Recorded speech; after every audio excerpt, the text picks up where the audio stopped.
Story of a buffalo. संत महेश की कहानी। हिमवंत के वन में कभी एक जंगली महेश रहता था। कीचड़ से सना, काला और बदबूदार, किंतु वह एक शीलवान महेश था। उसकी वन में एक नटखट बंदर भी रहता था।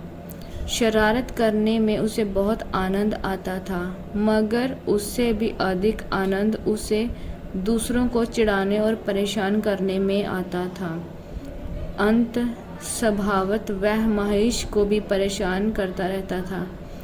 कभी वह सोते में उसके ऊपर कूद पड़ता, कभी उसे घास चरने से रोकता, तो कभी उसके सींगों को पकड़कर कूदता हुआ नीचे उतर जाता, तो कभी उसके ऊपर यमराज की तरह एक लड़ी लेकर सवारी कर लेता। भारतीय मिथक परंपराओं में यमराज की सवारी महिष बतलाई जाती है।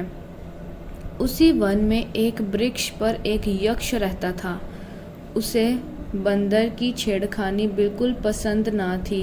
उसने कई बार बंदर को दंडित करने के लिए महिष को प्रेरित किया, क्योंकि वह बलवान और बलिष्ठ भी था। किंतु महिष ऐसा मानता था कि किसी भी प्राणी को चोट पहुंचाना शीलत्व नहीं है, और दूसरे को चोट पहुंचाना सच्चे सुख का अवरोधक भी है। वह ये भी मानता था कि कोई भी प्राणी अपने कर्मों से मुक्त नहीं हो सकता। कर्मों का फल तो सदा मिलता ही है। अतः बंदर भी अपने बुरे कर्मों का फल एक दिन अवश्य पाएगा।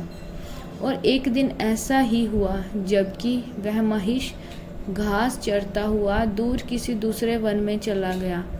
संयोगवश उसी दिन एक दूसरा महिष पहले महिष के स्थान पर आकर चरने लगा।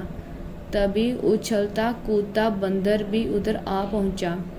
बंदर ने आव देखी ना ताव। पूर्व वह दूसरे महिष के ऊपर चढ़ने की वैसी ही धृष्टता कर बैठा, किंतु वह महिष ने बंदर की शरारत को सहन नहीं किया और उसे तत्काल जमीन पर पटक कर उसकी छाती में सींग घुसेड़ दिए और पैरों से उसे रौंद डाला। क्षण मात्र में ही बंदर के प्राण पखेरु उड़ गए।